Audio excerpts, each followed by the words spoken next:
New York Magazine came out with a bombshell story involving a woman who used to work for Roger Ailes and who alleges that she was sexually harassed, not for a few years, but allegedly sexually harassed for more than 20 years. The woman who shared her story, despite the fact that she signed a non-disclosure agreement with Fox News, is Laurie Luhn. And she shared some pretty horrific details about what she experienced when she was working for Roger Ailes. Now, according to New York Magazine, at her peak, she earned $250,000 a year as an event planner at Fox, while, according to both her own account and 4 confirming sources, enjoying Ailes' protection within the company. Now, before we move forward, I want to be clear about some of the reporting that New York Magazine did that I found very impressive. This was something that they corroborated with multiple sources. So they did not rely on the narrative of one individual. They actually had several people that they reached out to that confirmed what Laurie Luhn had said about Roger Ailes and her experiences at Fox News. So it's a long piece. I highly recommend that everyone reads it. What we're going to do right now is kind of go through parts of the piece that stood out to me the most, that I think are important to raise awareness about. So she talks a lot about when they first met. And when they first met, she was not doing well financially at all. She was very broke. And apparently they met during a dinner.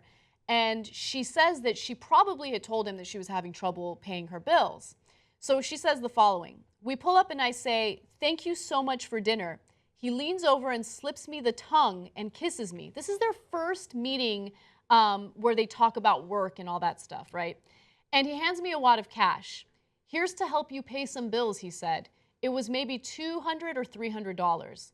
To her at the time, it was a lot of money, which, this happened in the 80s. They met each other in, I believe, 1988. And then they had this dinner about 2 years later. So this is the dinner 2 years later. So he moved things pretty quickly. And she says that she knew what she was getting herself into, right? After he had done that kiss and gave her that money, she kind of assumed that maybe he's going to try to take advantage of her. She wasn't sure, but he had invited her over to his hotel. Luhn put on the black garter and stockings she said Ailes had instructed her to buy. He called it her uniform. Ailes sat on the couch. "Go over there, dance for me," she recalled him saying. She hesitated. "Laurie, if you're going to be my girl, my eyes and ears, if you are going to be someone I can depend on in Washington, my spy, come on, dance for me," he said, according to her account. When she started dancing, Ailes got out a video camera. Luhn didn't want to be filmed, she said, but Ailes was insistent. "I am going to need you to do better than that."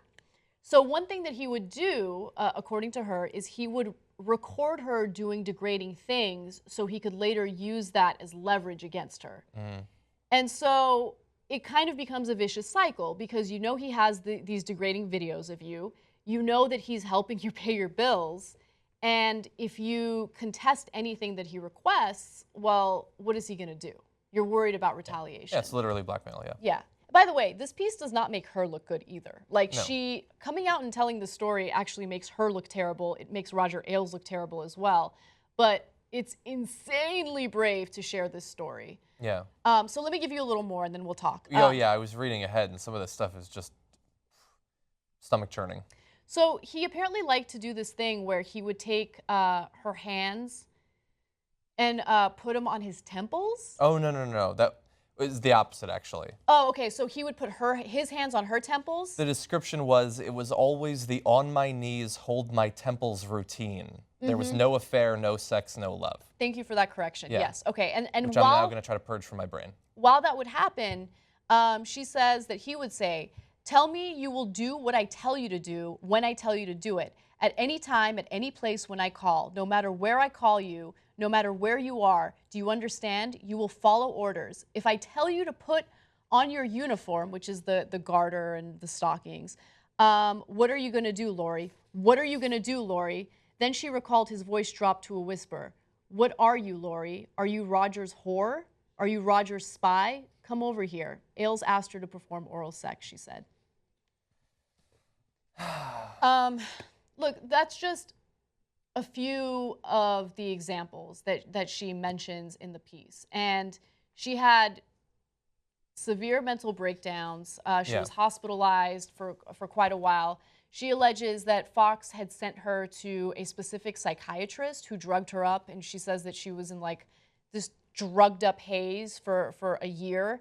And when she finally stopped taking the drug, she came to the realization that, you know, she had gone through this terrible thing for decades.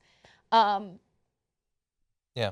I don't know. Wow. Well, I mean, at the end of the day, look, I feel bad for the experience that she went through. I know a lot of people are going to see this and they're gonna think, since they haven't been in that position, oh, you wanted the money, so you did it. What are you complaining about now? Not understanding how difficult it can be to break into certain things, the leverage that he had over her, and all of that. But regardless, I feel bad for her. At the end of the day, though, I mean, this dude, he's going down. Like, whether she had come forward or not, so many people have now talked with the law office. He apparently has, at the very least, sexually harassed, if not sexually assaulted, dozens of women. This is just more fuel for the fire. Yeah, it is more fuel for the fire. Again, this is not an isolated incident. She also alleges that after a while, after I guess he got tired of her, he would only have like phone sex with her. And then finally he had decided that he was going to put her in a position to recruit young women to meet with him so he could do the same thing to them. And so when that started happening, that was when she started to protest everything that was going on. And that was when Roger Ailes offered her a severance to the tune of $3 million. It was about $3.15 million, I believe. And she also had to sign that non-disclosure form. Yeah. Now, again, by coming out, I mean, she's not only shining a negative light on herself because she complied with all of this for 20 years. I don't think, look, I personally think that when it comes to cases of sexual assault and sexual harassment, it's a lot more complicated than, oh, she complied, so it's her fault. No. I mean, again, Roger Ailes is a person who's in a position of power. She was broke, and he had that leverage over her with the videos almost immediately. Yeah. You know? And so it sucks that she kind of went through this downward spiral, and she also had some mental health issues, which she's very open about in the New York Magazine piece. Yeah, and in addition, like, so it's easy for some people to say, well, she signed the thing, so she shouldn't be able to say anything. But generally, I don't think that we take these sorts of signed legal documents as seriously when the person signing it is being blackmailed sexually. Yeah, exactly. And then, you know, finally, what I thought was really interesting, as recently as last year, she sent Roger Ailes a letter. At this point, she's no longer working at Fox News. She's no longer anywhere near Fox News. She had moved to California. But she sent him a letter, and I have to read it to you guys because I think it's really interesting. So this is graphic 22A.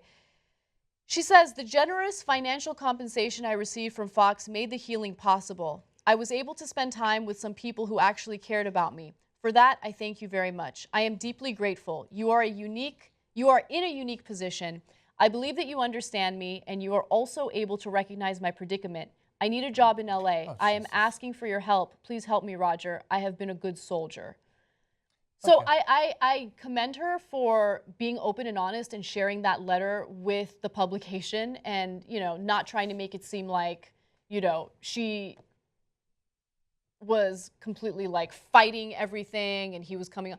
No. Like when you've been victimized for that long, you grieve and you react in weird ways. So, and I'm not a psychologist and I don't want to get into details about that, but she's not someone who's coming out there to just smear Roger Ailes, because in coming out and being as open and honest as she's been, she's potentially smearing herself. And suffering financial and legal complications. Exactly. And it appears, timing-wise, that she's doing it to help out other women who have had the same situation. That's right. I mean, there's really nothing in it for her by coming forward at this point. So far as we know, yeah.